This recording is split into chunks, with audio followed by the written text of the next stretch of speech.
Warahmatullahi wabarakatuh. Alhamdulillah wa syukurillah wassalatu wassalamu ala rasulillah Sayyidina Maulana Muhammad ibn Abdullah wa ala alihi wa sahbihi wa mawala. Apa ba'd. Yang mulia Mustasyar PPNU Ki Ahmad Mustafa Bishri, Ki Abdullah Ubab Maimun.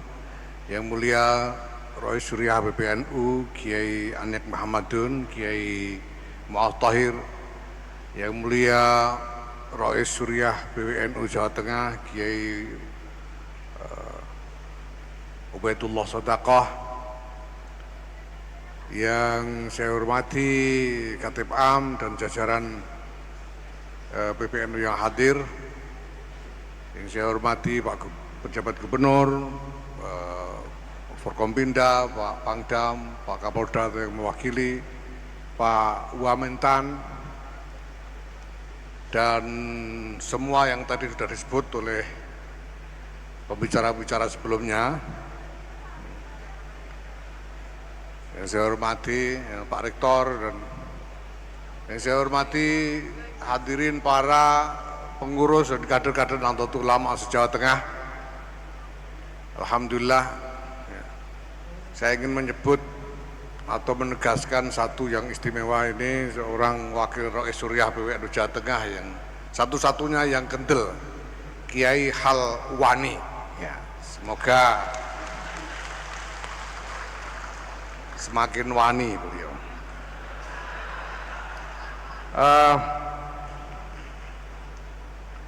Bapak Ibu hadirin wal hadirat yang saya hormati, saya sebetulnya punya bahan banyak, tapi akan saya singkat karena saya akan mohon sesudah ini mau izah dari yang mulia Ki Ahmad Mustafa Bishri, dan akan lebih berguna bagi semua orang untuk mendengarkan beliau daripada mendengarkan saya.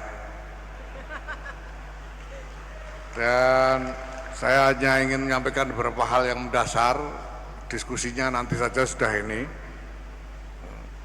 yaitu bahwa yang pertama, memang sejak awal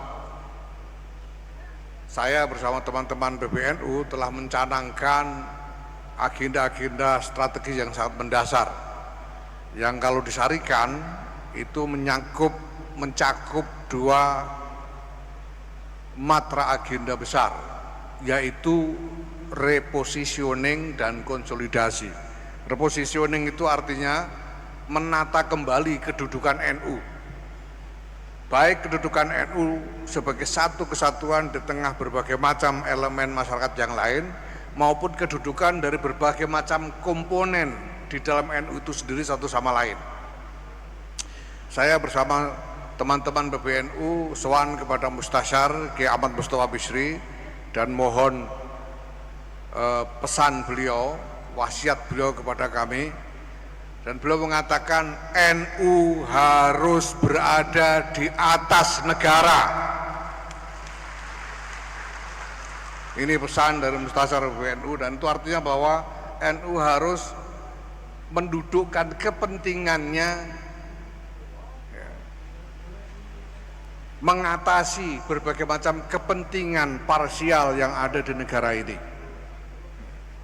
supaya NU mampu berkontribusi untuk terus menyangga keutuhan bangsa dan negara ini. Jadi di bawah negara saja nggak boleh, apalagi cuma di bawah partai, tidak boleh. Nah, ini penting untuk dipahami. Dan kemudian juga kita akan mata ulang juga komponen, karena di NU ini ada banyak komponen, ada struktur NU, ada lembaga-lembaga, ada banom-banom dan lain sebagainya. Ini harus kita tata ulang. Kemudian kita juga melakukan konsolidasi dengan tiga matra utama, yaitu yang pertama matra tata kelola organisasi yang menyangkut berbagai macam mekanisme, regulasi, prosedur-prosedur dalam pembuatan keputusan, dan juga metode atau model administrasi. 2 hari yang lalu tanggal 1 Agustus kami meluncurkan platform digital untuk persuratan NU.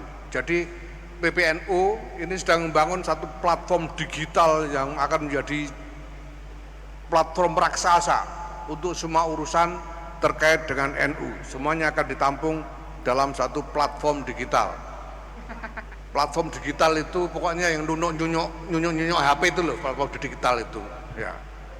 Nah sekarang kita sudah mulai dengan persuratan di lingkungan PBNU sudah diluncurkan kemarin. Keseluruhan platform ini kita sebut sebagai Digdaya NU, digitalisasi data dan layanan Nahdlatul Ulama. Tanggal 1 Agustus kemarin kita luncurkan Digdaya Persuratan yang sudah mulai digunakan di lingkungan NU. Jadi di lingkungan NU sekarang tidak ada lagi kertas, ya. Karena semua dilakukan melalui platform digital. Dan saya sudah perintahkan kepada tim digital untuk menetapkan target bahwa model ini dan penggunaan platform digital persuratan ini harus sudah merata di seluruh cabang seluruh Indonesia selambat-lambatnya Desember 2024. Jadi Bapak siap-siap untuk nanti harus merubah cara kerja dengan memanfaatkan platform digital ini. Ini dalam matra tata kelola organisasi. Kemudian matra agenda organisasi. Matra agenda organisasi ini menyangkut satu desain, satu rancangan nasional yang terkonsolidasi mulai dari pusat sampai ke daerah. Alhamdulillah dalam pleno kemarin kami telah mengesahkan apa yang kami sebut sebagai rencana strategis Nahdlatul Ulama, rencana strategis nasional Nahdlatul Ulama sampai 3 tahun ke depan, 2024 sampai dengan 2027. Nah, ini adalah bagian dari fungsi baru yang kita kembangkan untuk Lakposdam, yaitu menjadikan Lakposdam lebih dari sekedar apa yang selama ini digambarkan di dalam ADRT, tapi kita tambahkan fungsi baru supaya Lakposdam ini berfungsi seperti Bappenasnya pemerintah untuk NU.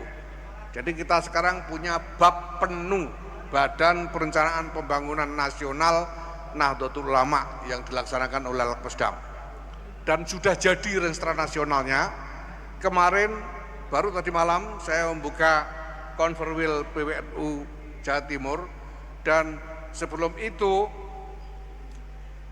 panitia dan PWNU Jawa Timur telah berkoordinasi supaya materi untuk program PWNU Jawa Timur disesuaikan dengan renstra yang sudah dihasilkan oleh Bappennu ini.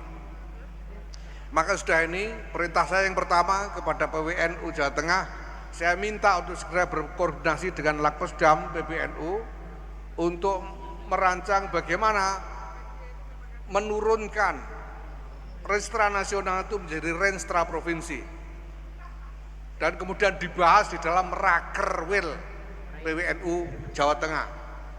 Dan sudah itu dilanjutkan prosesnya untuk mensupervisi breakdown penurunan dari renstra provinsi itu menjadi renstra kabupaten kota atau cabang-cabang. Ini harus menjadi proses yang terus berketerusan dan kita sesuaikan satu sama lain sehingga semuanya koheren. Koheren itu mutamasik, tidak perental-perentil, tapi semuanya merupakan bagian sistematis dari satu rancangan yang terkonsolidasi. Ya. Nah maka ya nanti ada kemungkinan berbagai macam penyesuaian perlu dilakukan. Matra yang ketiga adalah matra konsolidasi sumber daya, yaitu menyangkut sumber daya manusia dan sumber daya pembiayaan. Segampangannya duit, karena organisasi ini butuh biaya. Nah banyak hal tentang konsolidasi sumber daya pembiayaan ini sudah didengar oleh masyarakat, termasuk soal konsesi tambang, bahwa NU menerima konsesi tambang itu hasil rapat PBNU, jadi bukan keputusannya Yahya sendiri, itu hasil rapat PBNU. Ya, nah kalau tidak setuju, sampean nanti muktamar sampean ganti PBNU-nya, suruh PBNU yang baru mengembalikan konsesinya. Ini sudah hasil rapat, kita akan kerjakan, kita sudah proses perizinannya, insya Allah mudah-mudahan dalam waktu dekat kita sudah bisa menerima hasilnya, ya, dengan tentu saja berbagai macam norma-norma yang sudah ditetapkan di dalam tata cara pengelolaan itu sendiri. Nah, dalam sumber daya manusia kita sudah bangun sistem pendidikan kaderisasi berjenjang. Dan yang paling puncak ini, alhamdulillah dalam pleno kemarin sudah kita tetapkan desain untuk Akademi Kepemimpinan Nasional NU. Yang ini dibuka untuk siapa saja yang sudah lulus PMKNU. Harus lulus PMKNU dulu baru bisa ikut, dan nanti akan diseleksi dengan standar internasional karena kita kembangkan program ini dengan kerjasama jaringan internasional. Maka nanti akan ada tes, misalnya persyaratan bagi peserta AKNNU TOEFL harus 650 bahasa Inggris itu. 660 itu satu orang ya, enggak boleh kembulan. TOEFL 650 ya. Dan diutamakan bisa juga punya kapasitas berbahasa Arab, karena kita sedang membangun satu visi tentang kepemimpinan NU yang tidak hanya meliputi kapasitas dalam dimensi domestik atau nasional, tapi juga dalam dimensi internasional. Karena kenyataannya sekarang NU sudah hadir, sudah berperan, sudah mendapatkan pengakuan secara internasional, dan semakin banyak entitas-entitas internasional yang memburu kerjasama dengan Nahdlatul Ulama. Maka semua orang dalam kepemimpinan tertinggi NU harus mengerti ini. Ya, jadi perintah saya yang kedua, Gus Abdul Ghaffar Rozzin harus segera daftar kursus bahasa Inggris dan harus sudah lulus TOEFL 650 sebelum Mei 2025. Awas kalau tidak. Nah, Bapak Ibu sekalian, ini semua menyangkut macam-macam pekerjaan yang harus dikerjakan, mulai dari pembuatan desain sampai dengan katakanlah musyawarah, diskusi-diskusi, sampai dengan maneuvering. Karena ini merupakan transformasi yang menyangkut aspek-aspek sangat mendasar dari kehidupan berjamiah kita. Mulai dari mindset, cara berpikir kita semua, cara kerja kita, kebiasaan-kebiasaan kita, sampai dengan pola hubungan kita dengan berbagai pihak. Maka sejak awal saya sudah menyadari bahwa agenda-agenda besar ini akan membawa konsekuensi-konsekuensi, termasuk kontroversi-kontroversi, bahkan konflik-konflik, karena kita memperkenalkan hal-hal yang baru dalam soal ini. Ya. Dan saya memang sudah saya tekati, saya sudah sejak awal pamit kepada Kiai Mustafa Bisri, lek kula pamit ajeng dablek gangsal tahun saya. Karena saya tahu pasti hal ini akan menimbulkan macam-macam konsekuensi yang mungkin buat banyak orang menggelisahkan. Apalagi di tengah-tengah konstelasi sekarang dengan berbagai macam kepentingan terhadap NU, berbagai pihak juga membuat manuvernya sendiri-sendiri. Ada yang terang-terangan kepengen nyaplok NU, atau kemarin sudah nyaplok mau kita hingga tidak mau, gitu misalnya. Itu ada yang begitu itu, ya. Ada yang membangun macam-macam instrumen dan lain sebagainya, ya. Nah, ini semua harus kita hadapi. Karena kita membangun visi supaya keseluruhan komponen NU ini, ya, mulai dari struktur NU-nya, banom-banomnya, pesantren-pesantrennya, madrasah-madrasahnya, komunitasnya ini supaya menjadi ekosistem yang koheren, menjadi satu dunia yang mutamasik tadi itu, yang satu sama lain tersambung.